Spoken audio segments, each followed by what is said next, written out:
Well, good morning, everyone. My name is Genevieve White. I'm one of the teaching consultants, learning and teaching consultants with LSA Tech Services. And I'm joined today by Terry Horton, my colleague, who's going to help moderate and keep me in check, keep me on course today. So we're going to be speaking today about evidence-based interactive learning strategies. And the first time I did this workshop, I did it where I read out of the course that I created that accompanies this presentation. I'm going to try to change it up a little bit and do things a little differently, just because it's a small group small enough group that I think we can be more interactive and really try to address your questions today. So the plan is first to cover some housekeeping, and then we'll talk about kind of what order we'll do things in. So we talked about who's here today. We ask you to stay muted unless you have a question. You can use chat or just say it out loud since there's not a huge amount of people today. Session, it probably notified you already, is recorded. We'll stop periodically to make sure that if you have questions about a certain section that they get answered, and then there'll be a significant amount of discussion afterwards. We will send out an email with any links or resources necessary and any questions that we might not have been able to address during the presentation, as well as a reminder of the link for the course where the slides and everything else will be after the presentation. You may have noticed the closed captioning is available. You can toggle it on and off by clicking that button that you see highlighted at the bottom of the screen, Live Transcript. And if for some reason, if you didn't pre-register or if I missed you for the companion course for Canvas, please feel free to put it in the chat or just email me and I will get you added to the course. So you have, it's kind of like a buffet of information and on each of the 6 techniques mentioned. And you can kind of go in and pull out what was of interest to you and what you might want to learn about more. So let's jump right in.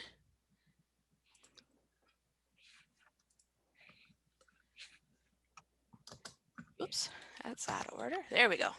Okay, so the plan is to talk briefly about the 6 techniques that are intended to spur discussion in your course. And we're going to actually go into the course and take a teaching technique inventory survey. It's meant to just see what style and what technique match in the way you teach. And then we'll talk more about whichever of the 6 techniques you guys elect to talk further about. And then question and answers throughout. So let's talk first. Number 1 of 6 is collaborative note-taking. There are several tools you can do this with. We can use, Google Docs or slides, those sorts of things. Today, I offer the option to take a look at Perusal, which is an annotation software available through LS&A that students can comment anywhere on a PDF, a video, or a screenshot of a website, and then they can comment on each other's comments and that sort of thing. And this is what it looks like. It's called Evidence-Based Interactive Learning Strategies. And, it's just, there's an introduction with information on how to find us if you need to talk over how to use these in your class in a specific use case. And then, lots of resources. So what we're working on now is the number 1, collaborative note-taking. The slides are not in here yet, but they will be, because I just created them recently. They'll be in the introduction area if you want them in the future. So all the info is here and you can kind of just peruse at your leisure. Okay, I'm gonna toggle back to the presentation here. And so if we decide to look at this one further, Perusal is the tool that I would associate with collaborative note-taking. And, to be successful in collaborative note-taking, it's usually best to assign roles to students instead of just saying, here's a blank Google Doc, for example, and take notes on it. That gets chaotic and it can be kind of an information dump. So if you say, John Doe, your section is number 1. I'd like you to take notes when we talk about that synchronously.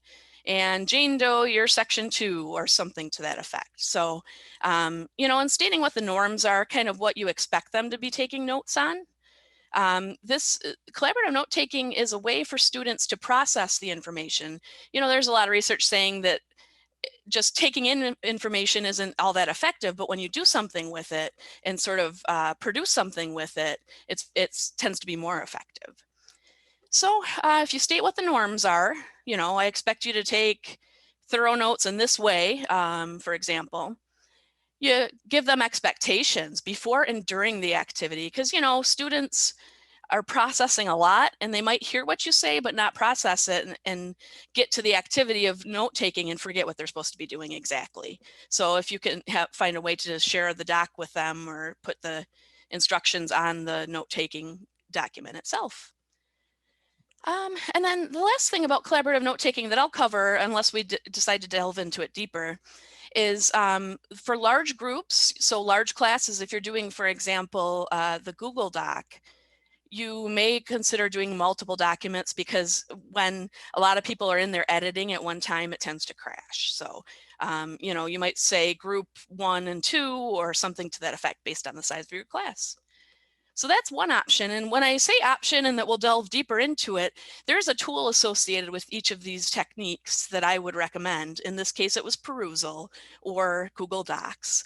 And we're going to choose like 2, maybe 3 of the techniques and talk about them and play around with the technology further once we get through the presentation. Oh, I guess I should pause. Questions on what was said so far about collaborative note taking?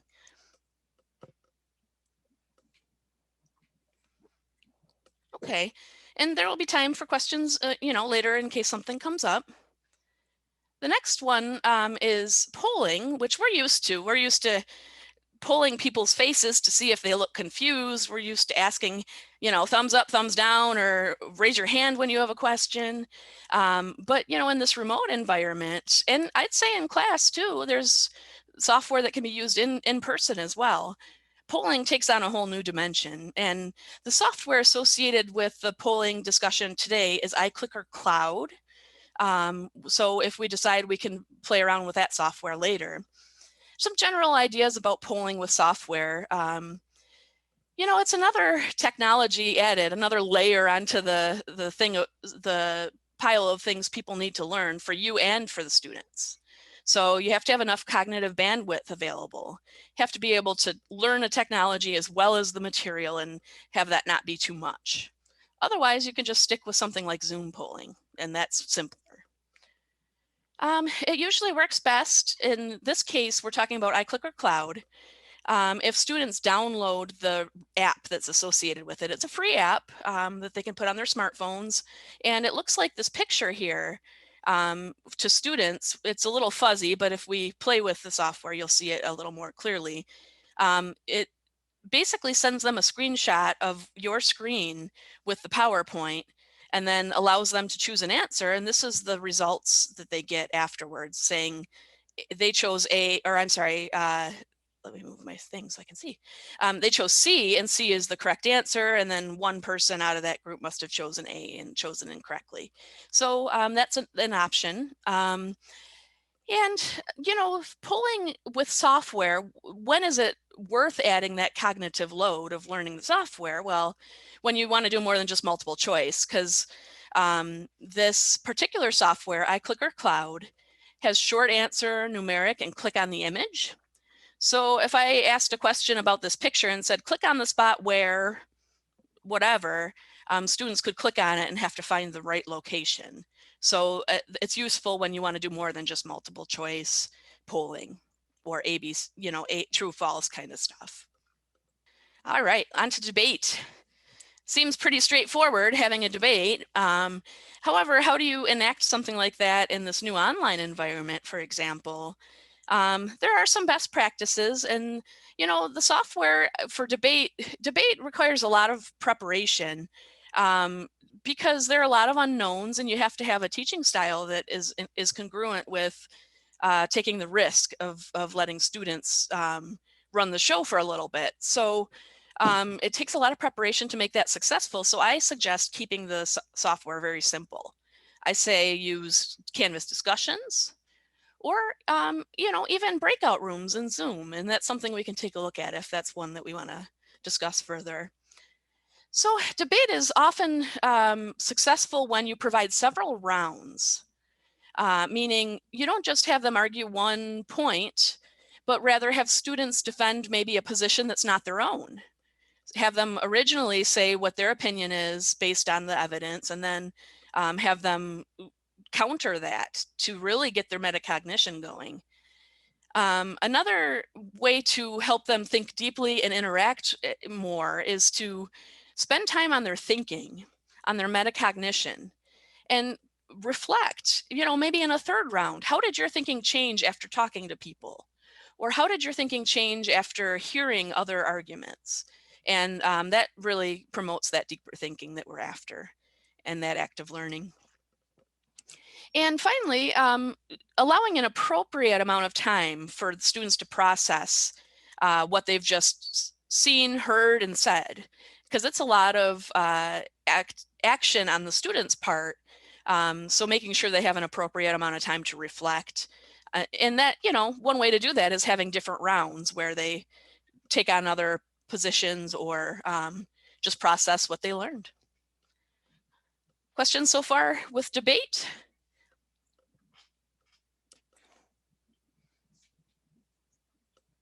And we can come back to it. I'm going to just keep flying through so that we have the most time to let you interact afterwards.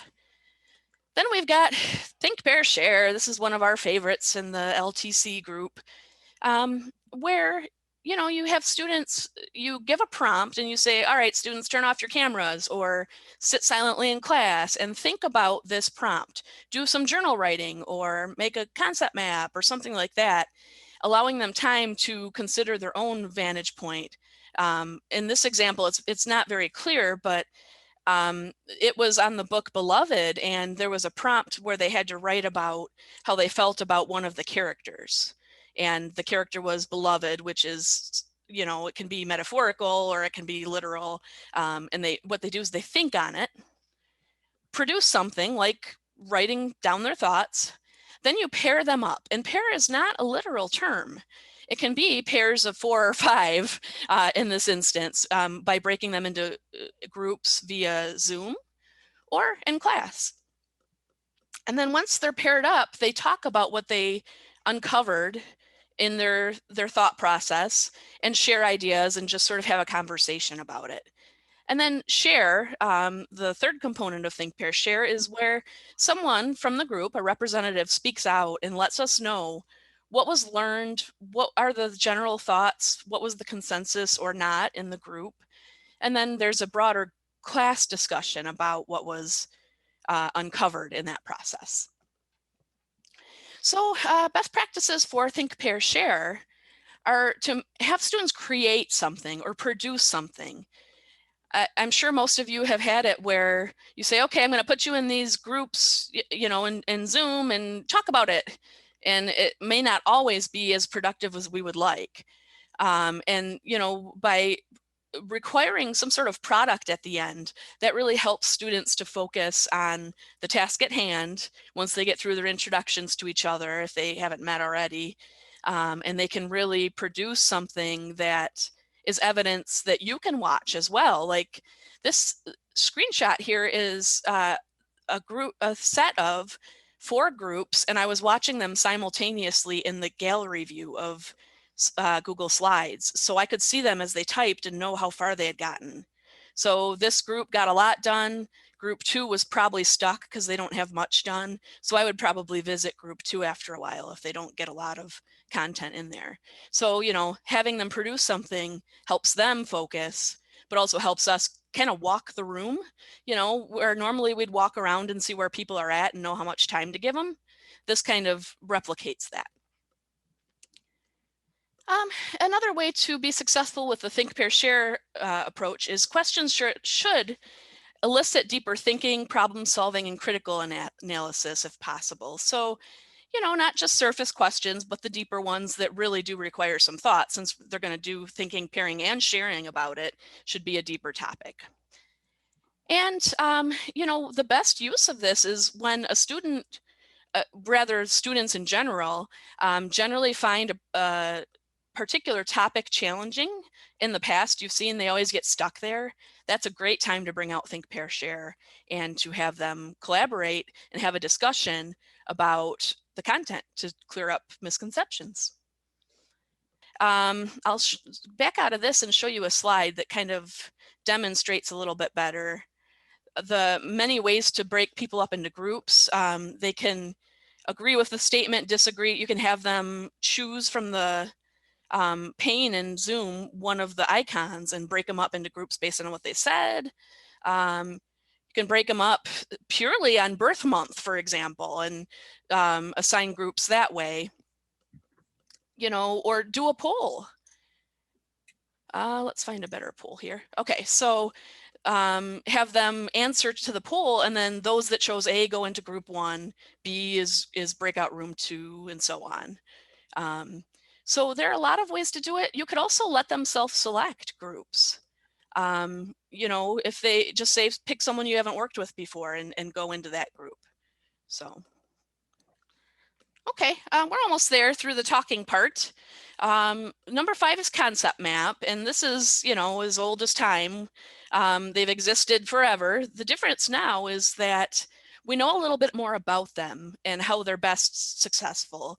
And, you know, we recommend doing this in groups rather than just on students' own time, because in groups where they're having a discussion, they can have a conversation about should this be on the map and why. And the way to do that would also be breakout rooms in Zoom. Concept maps, the tool associated with it is, I personally use Google Slides because you can insert objects and put circles with text in them and that kind of thing. There are a lot of software options out there. There are none that we have that integrate with Canvas, however. So it would be a separate grading and that kind of thing. So concept maps are best used in class rather than, hey, go figure this out on your own. You know, that way they can check their thinking and ask people around them and have a discussion. Always best to give clear specifications about exactly how much are you supposed to produce in this map, and let students know what the expectations are so that they know how to meet them. And then, you know, we kind of covered this where students work collaboratively, sharing the rationale behind their choices. You know, that is thinking about thinking again, that metacognition that really cements it into a student's brain, the information. Questions on concept map before we move on to the last idea here? Okay. And the last one is the minute paper or 1 minute paper, or you know, last minute feedback. You could call it all kinds of things, but basically the tool associated with it is one of two. You can use Canvas surveys and have them be anonymous and get feedback from students. Let me back up. The idea of the minute paper in the first place is to get feedback from students about class. What was the most important thing you learned today? What's the muddiest point? Meaning, what did you least understand from today? Those sorts of questions. And it's called 1 minute paper or minute paper because it should be such quick, you know, formative feedback that you can use to guide your decision making. So the two tools are Canvas surveys, as I mentioned, or you can do Google, forgetting, is it called surveys? I think it's surveys in Google. Same idea where you have them take a survey and it looks like this that you see in the screenshot here. And you know, the caveat to the minute paper is if you have 500 students, it's awfully difficult to run through that information. I personally gravitate towards the Google option because you can then click on responses and pull out a spreadsheet and just quickly scan the answers instead of having to go student by student and look at it. The other thing is Canvas is not truly anonymous. Even when you check anonymous, you can uncheck it later in the options and see who said what, and that's not very fair to students. So that's why I choose the Google product. That being said, Canvas integrates with itself. So you have grades automatically assigned if they do the assignment. So It's, you know, up to you what works best for your needs. So the best scenario for a minute paper is if feedback is truly anonymous and questions are open-ended, so that students can really put down a thought or two to help you figure out where they are. And, you know, I would add that the first technique that we covered, the collaborative note-taking, is good for this too, because you can kind of see where students are. But this is more personal and gives the students a voice. Questions so far on minute paper? Okay. So these are the ideas of things that we can explore further, and I leave it up to the participants to say what they're interested in. Our first one was collaborative note-taking with perusal. That's the tool we would explore. There's polling with software. iClick or Cloud is the tool. Debate, we would take a look at Canvas discussions. Think, Pair, Share, Google Slides. Concept map, also Google Slides. And minute paper, there's Canvas surveys and Google Forms. So, okay, enough talking. At that juncture, if you would please open the course, the Canvas course, the evidence-based, what's it called, interactive learning strategies. And kindly scroll all the way to the very, very end of the modules there, where it says conclusion and teaching technique inventory. What I'd like is for you to take this survey. It's, you know, it is to help guide which thing we're going to explore further, but it's also an ungraded, and I believe it's anonymous survey, so that I can show you how to make it unanonymous if you're interested in going down that route. So if you would just take it, mine says preview, yours will say to take it, and just answer the questions and take a look at the feedback. I'll give you like 3-4 minutes to do that, and then we'll kind of reconvene. All right, so for those of you to whom this is applicable, hopefully it gave you, bye Clemente, thank you for being here, ideas of what particular technique you would like to explore. So if you would let me know, either saying it out loud or putting it in the chat, and then we'll start looking at the tools and having a discussion about it.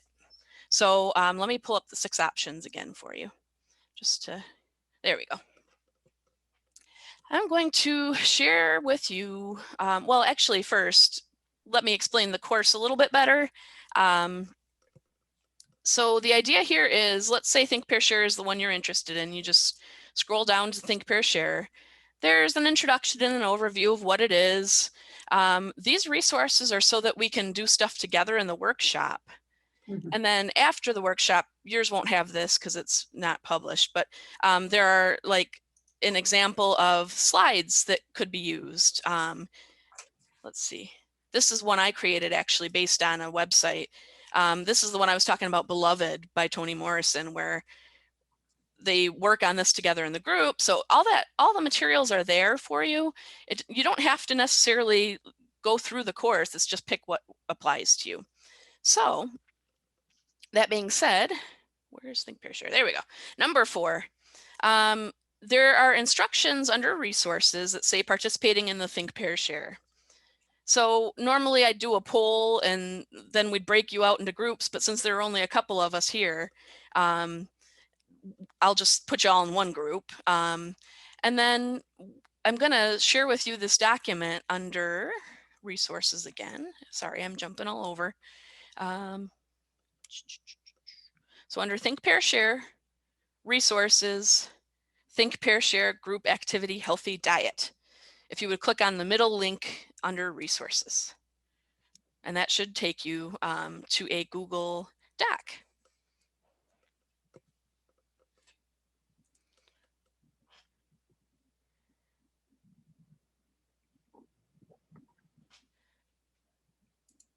So let me go back here.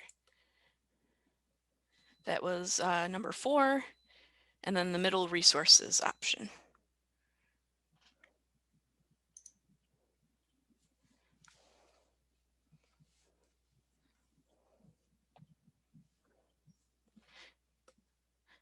And actually, I could just copy the link and put it in the chat if that's easier than trying to find it.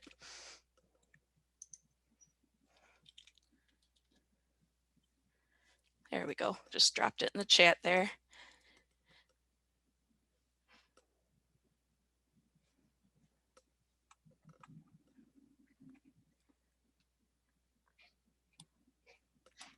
So as you start to join there, the idea is to simulate what your students will go through so that you get an idea of how this would work in reality. So there, you'll notice I'll go over the instructions, and then the instructions are on the document itself, just like we talked about. So there will be someone who will take notes, someone who will watch the time, and someone who will speak to the group and report out afterwards. So you're going to be group 1 since there's 3 of you. I'm going to put you in a breakout room and ask you to decide who the note taker, time watcher, and reporter are, and then have a discussion after you introduce yourselves. Like you kind of did for the most part, but if you could just say what department you're in or what your role is, and then start to answer these questions. And I will not drop in on your group unless I see you get stuck.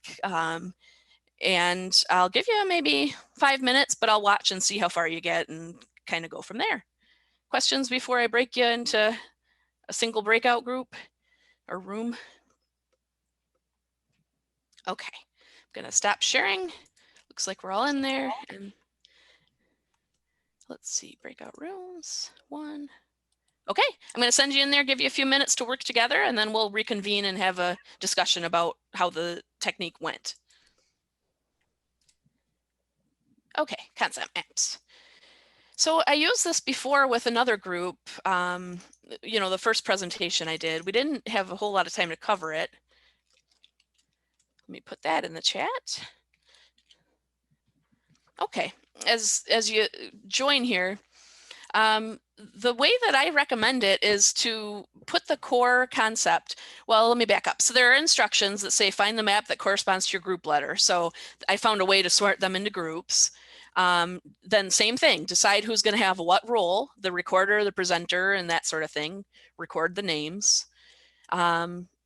Discuss what to add to the map with your breakout group. And then the way to actually add things to the presentation is in the menu bar up here. If you go Insert, and then Shape, and then you pick out your shape. I'm going to just do, let's see, circle. And then you get this little target looking thing and you just draw. And then luckily, once you create that, you can type within it and it keeps it within the shape. So it's just a matter of insert, shape, and then choose your shape, and then you can type right within it. And then, within the shapes are lines, so you can draw concepts, or arrows rather, so you can draw connections between concepts as well. So I'm going to skip to one of the slides. This is group 1. You'd put your names, the name of who's doing what, and somebody started to play around with it. So why don't we go to the last one and have you try it? Yeah, there we go. That's perfect. Yeah, just see if, experience what it's like to add shapes and to type into it and see if it's clunky or not to you. It's a little rudimentary.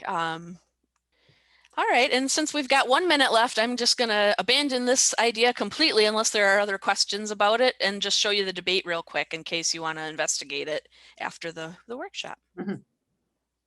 So that is in the course, forget which number 3. Oops, just shrunk it.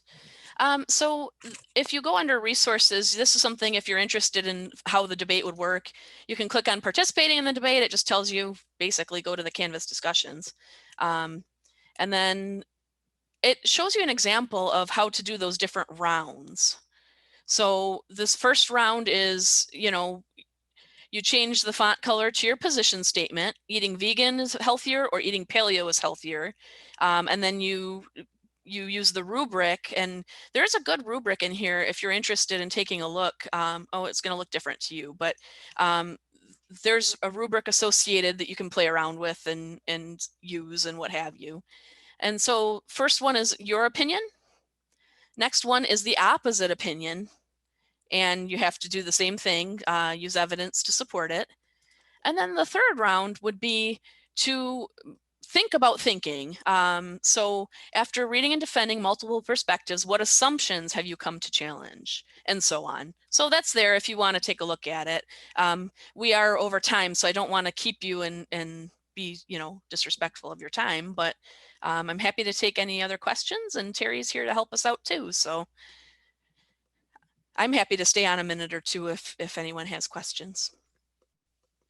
Genevieve and Terry, thank you very much. And especially, you know, for all the information that you have collected, and, you know, and I dove a little bit deeper. I didn't read everything in detail, but just, you know, what you've collected, the articles and the other resources. I think they're really helpful just to get ideas sometimes to get Wonderful. out of one's backs or out of one's rut.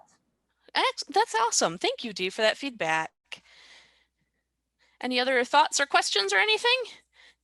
I just want to make sure that we get a copy of the chat. Yes. You know what? I'm going to literally write it down so I can't forget it. Chat. Yeah, that's great. Video, and I'll send a link for Lucidchart and the bubble. Yeah, that would be very nice. Yeah, that would be very nice. Okay. But this is easy. This is Canvas discussions, and I didn't realize that one could do a debate. Yeah. Okay. Yeah, it's the KISS principle, right? The keep it simple, and then whatever you want to say for the last one. Silly.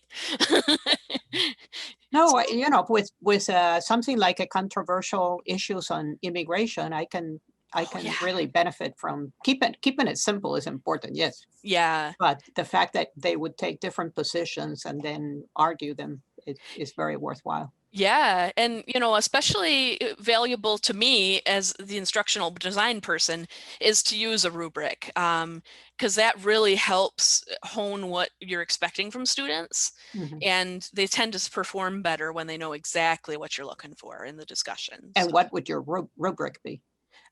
Let's see. Let me see why I couldn't find it earlier. Should be here. Show rubric. Yep. So there's that 3-dot menu, and then show rubric, and then here's an example of, oh, this is the last round. I'll show you the other one real quick. There's a better one out there. So on the first two, if you go to the 3-dot menu and show rubric, there's an example of how I would do it. There's a point range, and you know, just assign for citations, use of sources, understanding, and so on. So there's an example there. Okay, great. Yeah. Thank you. Yeah. One thing, I just happened to pull up Lucidchart, and it's much improved. They improved it since last time I went in, and I'm like, oh, this is really cool because it looks a lot smoother. Definitely check it out. Awesome. Thanks, Terry. Great. Thank you very much. Okay. Well, thanks everyone for being here. Thank you, and nice meeting. I knew Gabriel, but I didn't know Danquil, so it's nice to meet you. Yes. Nice meeting you, everyone. Same here. Same here. Stay safe and have a good year. Thank you very much. This was helpful. Oh, Thank you. good. Yeah, Thank it is you. good.